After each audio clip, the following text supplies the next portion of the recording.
시온 찬양대 참 우렁차게 은혜스럽게 찬양 잘하시네요. 여러분 찬양 감사합니다. 오늘 임직을 받으시는 분 장로로 우리 김진한, 김창일, 김태수, 허태영 집사님, 안수 집사님으로 우리 공정대 최동호, 김일옥 집사님, 권사님으로 이화자, 김영미, 석혜민, 이은정, 하신의 집사님, 오늘 임직받는 여러분들, 그리고 또 이런 귀한 일꾼들을 세우시는 우리 거양교회 성도 여러분들 축하합니다. 오늘 임직을 받는 분들과 또 이를 세우는 우리 거양교회, 그리고 주님의 몸된 교회를 섬기는 우리 모두들이 오늘 주시는 말씀을 통해서 우리 주님이 참으로 기뻐하는 그런 일꾼이 되고자 합니다. 우리들이 어렸을 때에 익히 읽었던 그 쉘 실버스타인이라고 하는 사람이 쓴 작품 중에 이 아낌없이 주는 나무라라고 하는 그런 동화가 있죠. 어렸을 때부터 참 많이 읽은 그런 책 가운데 하나인데, 그 어린 소년이 집 근처에 커다란 나무 한 그루가 있었습니다. 소년은 어렸을 때에 이 나무에 올라가 놀기도 하고, 또 그 가지에 그네를 메어서 그래 놀기도 하고, 그 나무가 자기의 놀이터였습니다. 즐겁게 놀았습니다. 그런데 자라서 이제 그에게 열매가 필요할 때에 그 나무는 아낌없이 그 열매를 또한 그 소년에게 주었습니다. 청년이 되었을 때에 또 땔감이 필요했습니다. 나무는 나무 가지를 내어 주었습니다. 장년이 되었습니다. 돈을 벌기 위해서 이제 배가 필요했습니다. 그때 나무는 자기의 몸통을 베어서 배를 만들어 목적지까지 가라고 말을 합니다. 소년이 이제 백발이 되어서 노인의 몸으로 집에 돌아왔습니다. 나무는 밑둥만 남아 있었습니다. 이를 우리는 그루터기라 그렇게 말을 하죠. 노인은 그 나무 밑둥, 그 그루터기에 앉아서 가쁜 숨을 몰아쉬면서 쉬었습니다. 그러면서 이 글의 마지막은 이렇게 기록을 하고 있습니다. 나무는 너무 행복했습니다. 그게 끝입니다.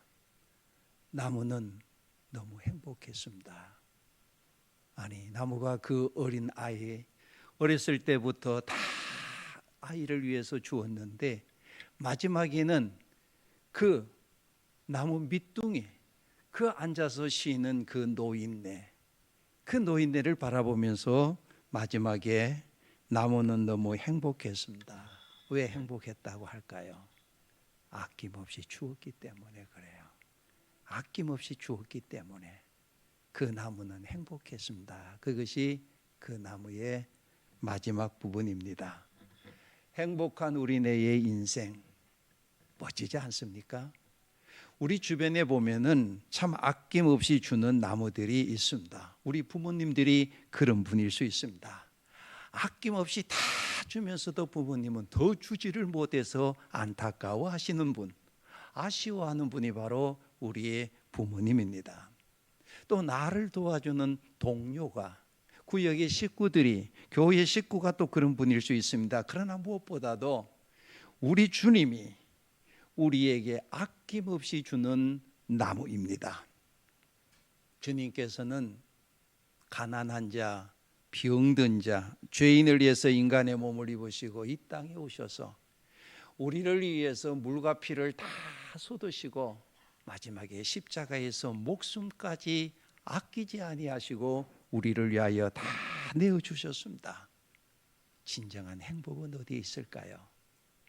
바로 그 주님을 본받아서 오늘 우리들의 생도 아낌없이 봉사하고 아낌없이 헌신하고 아낌없이 주는 그 인생이 바로 복된 인생이에요. 그래서 우리들은 주님의 그 놀라우신 그 모습을 보면서 받은 바 은혜를 은혜로 알고 그 은혜에 감사하는데 바로 우리는 봉사의 정신이 있다는 겁니다. 오늘 우리들에게는 생일이 두 가지가 있어요. 첫째는 생리학적 생일이 되겠습니다. 바로 몇 년, 몇 월, 며칠 태어난 날, 바로 그날 그 시가 여러분들의 생일이 될 수가 있습니다. 두 번째 생일은 바로 나의 존재의 이유, 그리고 또한 이 생이 주어진 날 동안에 사는 삶의 목적을 깨닫는 그 사람에게 진정한 생일이 주어진다라는 이야기입니다. 내가 왜 세상에 존재하는가? 나는 무엇을 위하여 이 땅에 보냄을 받았는가? 그 의미를 바로 깨닫는 사람이 두 번째 생일을 맞이한다라는 이야기입니다. 그런데 유감스럽게도 이 두 번째 생일을 맞지 못하고 엄격히 말하면은 사람다운 출발도 제대로 하지 못하고 끝나버리는 그런 유감스러운 사람들이 있는 것을 보게 됩니다. 그런데 오늘 우리들은 이 귀한 날이 있음을 알고 이렇게 부름을 받아서 주의 일꾼으로 세움을 받는다라고 하는 것, 참 감사하지 않을 수가 없습니다. 그래서 오늘 성경에 보면 이렇게 부름을 받은 우리들이 구체적으로 어떻게 봉사하라 그렇게 말씀하고 있습니까? 먼저 10절 말씀해 보니까 각각 은사를 받은 대로 하나님의 여러 가지 은혜를 맡은 선한 청지기 같이 서로 봉사하라 그랬습니다. 그래서 오늘 임직을 받는 여러분들, 아니 교회를 섬기는 우리 모두들이 이 시간 우리들의 자신을 한번 돌아보면서 오늘 우리들이 어떤 자의 봉사자의 모습이 되어야 될 것인가, 이것을 한번 생각을 해보고자 합니다. 각각 은사를 받은 대로 서로 봉사하는데 은혜 의식으로 무엇을 하든지 하라는 말씀입니다. 신앙인의 봉사는 늘 은혜 의식의 봉사가 돼야 돼요. 은혜 의식. 왜 우리들이 봉사 정신이 부족하느냐? 왜 주님을 위해서 섬기고 교회를 섬기다가 중단해 버리느냐? 치아버려요. 속된 말로 말이죠. 왜 그래요? 은혜 의식이 부족하기 때문에 그래요. 그래서 내가 지금 뭐 장로로, 안수 집사로, 권사로 직분 받는 게 중요한 것이 아니라 직분 받는 오늘 우리들의 마음에, 아니 우리 교회 생활을 하는 우리들의 마음의 자세가 항상 이 은혜 의식이 떨어지게 되면은 우리들의 삶에 바로 적신호가 왔다는 이야기입니다. 봉사라고 하는 것은 은혜 의식으로 하게 될 때 진정한 봉사를 할 수가 있는 거야. 내가 무슨 직분을 맡고 내가 어떤 일을 하고 그게 아니에요. 그건 나중 일이에요. 내가 무슨 일을 하든지 간에 어떤 마음으로 하느냐, 어떤 자세로 내가 봉사하느냐, 그것이 바로 중요하다는 이야기입니다. 이것을 아는 자가 복음의 일꾼이 될 수가 있습니다. 분명히 아세요. 성경에는요 교회의 일꾼이 먼저 되라고 말씀하지 않았어요. 오늘날 교회들마다 문제가 왜 생기는지 아세요? 교회 일꾼들 때문에 교회에 문제가 생깁니다. 새신자 때문에 교회에 문제가 생깁니까? 교회 분쟁이 생기고 교회 분열이 생기는 것이 새신자들 때문에 그러냐 말이에요. 아니거든요. 오늘 우리들에게 중요한 것은 교회 일꾼들 때문에 교회에 문제가 생긴다는 거예요. 그래서 교회 일꾼이 되기 전에 먼저 복음의 일꾼이 되어야 돼요. 복음의 일꾼이 되지 아니하고 교회 일꾼이 되면은 반드시 교회에 문제가 생깁니다. 교회에 복음의 일꾼이 먼저 되셔야 됩니다. 은혜를 아는 은혜의 일꾼, 그 복음의 일꾼이 먼저 되어야 된다 말입니다. 이것을 알게 될 때 한 시인의 고백이 주여 내가 구원의 잔을 들고 주를 위하여 무엇을 하오리까 고백을 하지 않습니까?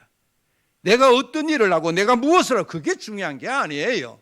내가 이 구원의 잔을 들고 주를 위하여 무엇을 하오리까, 이 고백이 바로 오늘 우리들의 고백이 되어야 된다는 말입니다. 내가 무엇을 맡았고 어떤 일을 하고가 아닙니다. 이건 자존심의 문제가 아니에요. 하나님이 원하시는 이 봉사의 정신, 바로 은혜에 근거한 봉사예요. 바로 이것이 하나님이 원하시는 봉사자의 자세다 이 말입니다. 왜요? 봉사하다 보면 항상 칭찬만 있나요? 아니거든요. 뒤에서 손가락질하는 사람이 있다고요. 뒤에서요 별 뒷담하는 사람이 있단 말입니다. 조롱을 받을 때도 있습니다. 수치를 당할 수도 있습니다. 억울한 일을 내가 당할 수도 있습니다. 내가 억울한 일을 당하고 또한 어려운 일이 있다고 할 때에 우리 주님께서 날 위해서 그런 희생을 당하시고 그런 수치를 당하시고 그런 고난이 있었음을 생각하게 될 때 우리들의 봉사, 우리들의 헌신은 변함이 없다는 이야기예요. 왜? 그 사람 보는 것이 아니라 은혜의식이 있기 때문에 하나님을 바라보거든요. 우리 주님께서 나 같은 걸 위해서 물과 피를 아낌없이 내어주시고 십자가상에서 목숨까지 아낌없이 내어주신 그 주님, 그 주님의 은혜를 내가 입었기 때문에 남이야 뭐라고 하든지 간에 그 주님 바라보고 변함없는 오늘 우리들의 헌신 봉사, 이 은혜의식이 떨어지게 되면 쫙 중간에 관둬버려요.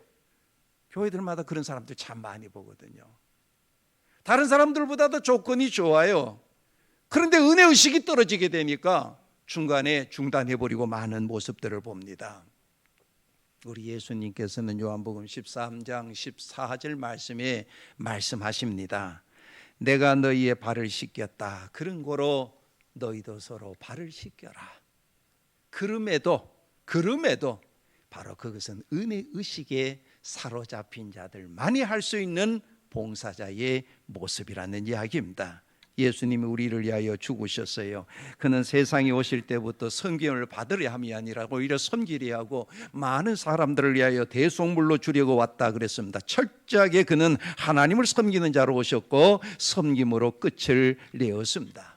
그렇다고 한다면 오늘 우리들의 봉사는, 오늘 우리들의 헌신은 어떠해야 될까요? 우리는 섬김을 받은 자로서가 아니라 섬기는 자세로 이 의향교회를 여러분들이 섬길 수 있어야 됩니다. 그래서 첫 번째 우리 봉사자의 자세는 은혜의식이 있어야 돼요. 은혜의식, 비교의식으로 하지 마세요. 나는 저 사람보다도 더 많이 봉사하는데, 나는 저 사람보다도 더 큰 일을 하는데, 그게 중요하지 않아요. 내가 어떤 일을 하든, 내가 무엇을 하든 내가 주님 앞에 은혜를 입은 자다. 그 은혜, 나보다도 더 훌륭한 사람 많아요. 나보다 더 똑똑한 사람들 많단 말이에요. 하지만 하나님께서 나 같은 것도 택하여 주님의 귀한 일꾼을 삼으셨다. 감사. 오늘의 이 초심을 잃으면 안 돼요. 바로 은혜의식에 사로잡힌 자의 의식이 있어야 되고, 그 다음에 두 번째 더 나아가서 봉사자는 어떻게 해야 되느냐? 자기 영광이 아니라 하나님의 영광의 의식이 있어야 돼요. 하나님의 영광의 의식으로 봉사를 해야 됩니다. 오늘 11절 말씀해 보니까 무슨 일을 할 때에 네 힘으로 하고 이렇게 말씀하지 않았습니다. 하나님이 공급하시는 힘으로 하라 그랬습니다. 나 지금까지 쌓은 경험이 많아. 내가 이 분야에 대해서 신앙생활을 많이 했기 때문에 노하우를 많이 알아. 이 분야에서 내가 많이 했기 때문에 너의 지식으로 하지 말고, 내 힘으로 하지 말고, 내 경험으로 하지 말고, 하나님께 주시는 말씀은 하나님이 공급하시는 힘으로 봉사하라 그렇게 말씀하고 있습니다. 왜 그렇습니까? 범사에 그리스도로 말미암아 하나님이 영광을 받으시게 하기 위함이라는 겁니다. 내가 하게 되면은 내가 잘나서 내가 이렇게 했다 이런단 말이에요. 그런데 나 같은 거는 별 볼 일 없어. 하나님이 주시는 힘, 그 은혜, 그 능력으로 모든 일을 했노라. 결국엔 영광이 누구에게 돌아가요? 하나님께로 돌아간단 말입니다. 우리의 봉사는 결과가 내 자신의 영광을 위한 봉사가 아니에요.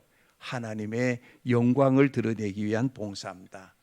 이것이 오늘 우리들의 봉사의 결론이 되어야 되고 목적이 되어야 되는 것입니다.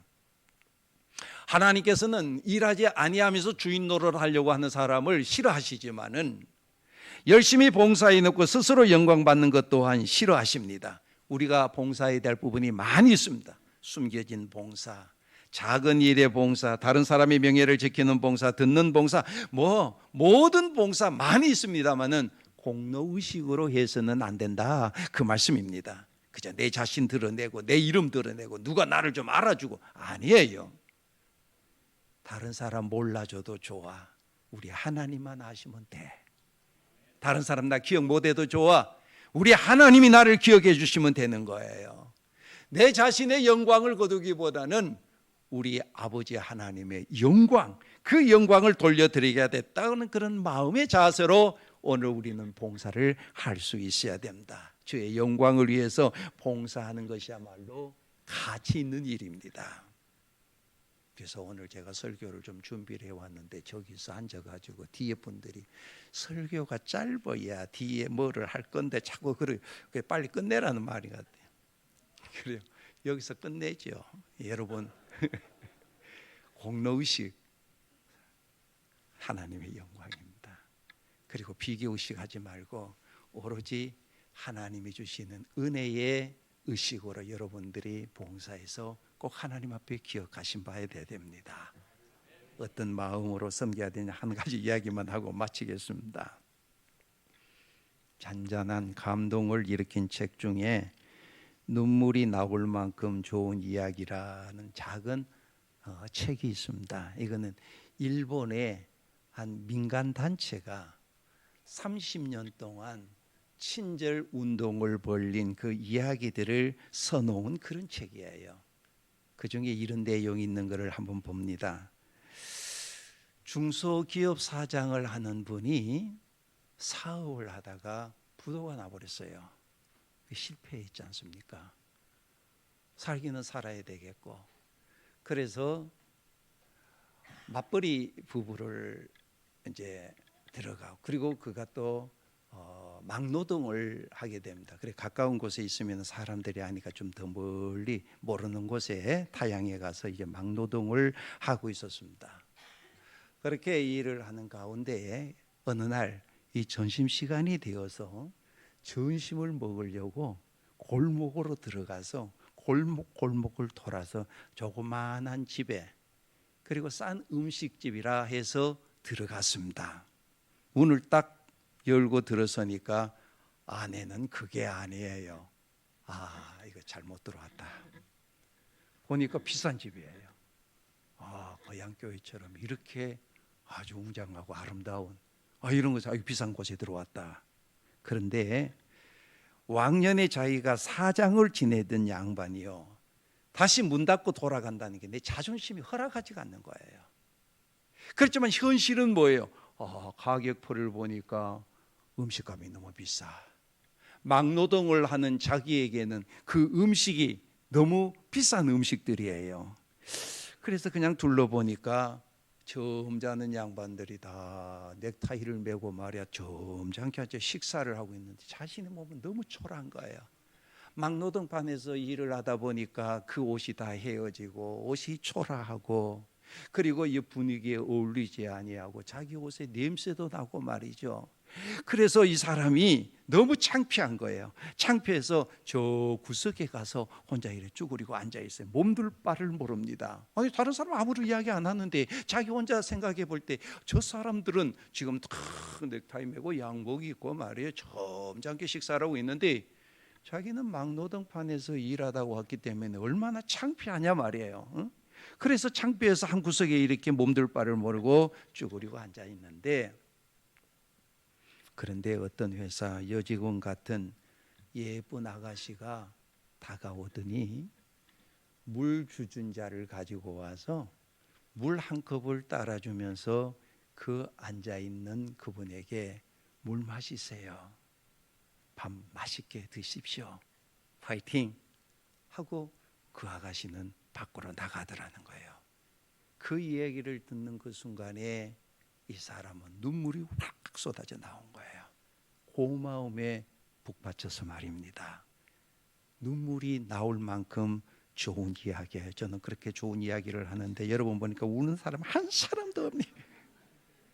여러분 그런 처지라고 한번 생각을 해보십시오. 여러분들은 지금 점잖게 전부 다 이 양복 입고 넥타이 메고 앉아, 여러분 그 사람의 입장에서 한번 생각을 해보란 말이야.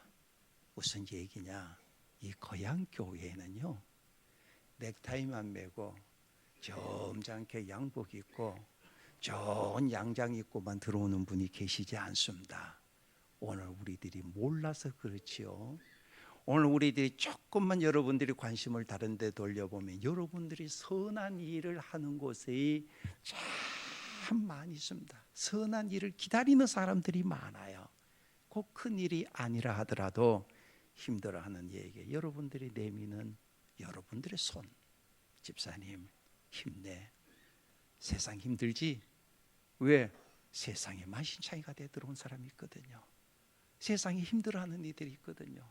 상처받고 들어오는 이들이 있거든요. 쓰러져 있는 그 영혼들을 잡아 이렇게 세워줄 수 있는 내 손, 그리고 밝은 표정으로 한번 여러분들이 웃어줄 수 있는 웃음.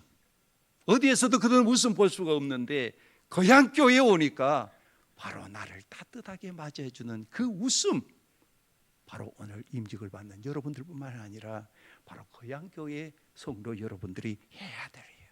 왜? 목사님은 혼자서 그 일을 다 못할 거예요. 바로 목사님이 못한 그 일을 여러분들이 곳곳에서 선한 일을 기다리고 있는 그 사람들에게 여러분들이 내미는 손, 그리고 그분들을 향해서 따뜻하게 웃어줄 수 있는 그런 웃음, 바로 그것이 이 거향교회를 살리고 이 거향교회를 부흥시킬 수가 있다는 거예요. 그래서 하나님의 교회에 일꾼을 오늘 세우시는 거예요. 인간의 성공은 은혜를 아는 데 있고 은혜를 베푸는 데 있습니다. 인간의 행복은 자기에게 주는 은사를 아는 데 있고 은사를 따라 살아가는 데 있습니다. 내가 얼마나 가졌냐가 아니에요. 얼마나 내가 베풀었느냐, 내가 어떤 직분을 맡아서 어떤 일을 하고 얼마나 내가 많이 하느냐 아니에요. 어떤 자세로, 어떤 마음가짐으로 이 거향교회를 섬길 것인가, 이거를 하나님은 묻고 있습니다. 서로 받은 바 은혜에 감사할 수 있는 은혜의 의식 잃어버리면 안 됩니다. 은혜의 의식을 잃어버리면 은혜에 감사함을 하세요. 힘듭니다. 힘들어요. 그래도 변함이 없어야 돼요. 그 변함이 없는 신앙은 은혜의식에 사로잡힐 때예요. 또 무엇을 하든 하나님이 주시는 힘을 공급받아 하시되 여러분들을 통해서 그분의 영광이 드러나야 돼요. 그분의 뜻이 서게 돼야 돼요. 끝까지 겸손하십시오. 오로지 하나님만 존귀 영광 받으셔야 됩니다. 그분이 바로 교회에 필요한 일꾼입니다. 오늘 임직자들뿐만 아니라 우리 모두들의 인생의 마지막을 가장 아름답게 그리고 의미 있게 행복하게 꽃피어 나갈 수 있는 여러분 모두들이 다 될 수 있기를 주님의 이름으로 축원합니다. 자비로우신 아버지 하나님, 우리들에게 구원의 은총 속에 자녀로 삼아주시고 교회를 또한 섬길 수 있는 임직자들로 세워주시오니 감사합니다. 어떤 일보다 무슨 일보다도 항상 내 마음에 나를 부르시고 세우신 우리 주님의 은혜를 잊지 않게 하시고 그저 나를 건져 구원시켰을 뿐만 아니라 일꾼 삼으신 하나님이 좋아, 그저 하나님이 좋아. 예수님을 사랑하며 주님이 주시는 은혜가 여기 모든 자에게 너무 벅차서 주님을 섬길 수 있는 그런 충동들을 저희들에게 주시옵소서. 그래서 우리를 향한 주님의 그 선하신 뜻을 바로 알게 하시고 나를 세우신 하나님의 그 비전을 다시 품고 수고를 아끼지 아니하는 신실한 주님의 일꾼들 다 되어지게 하여 주시옵소서. 예수님의 이름으로 기도하옵나이다. 아멘.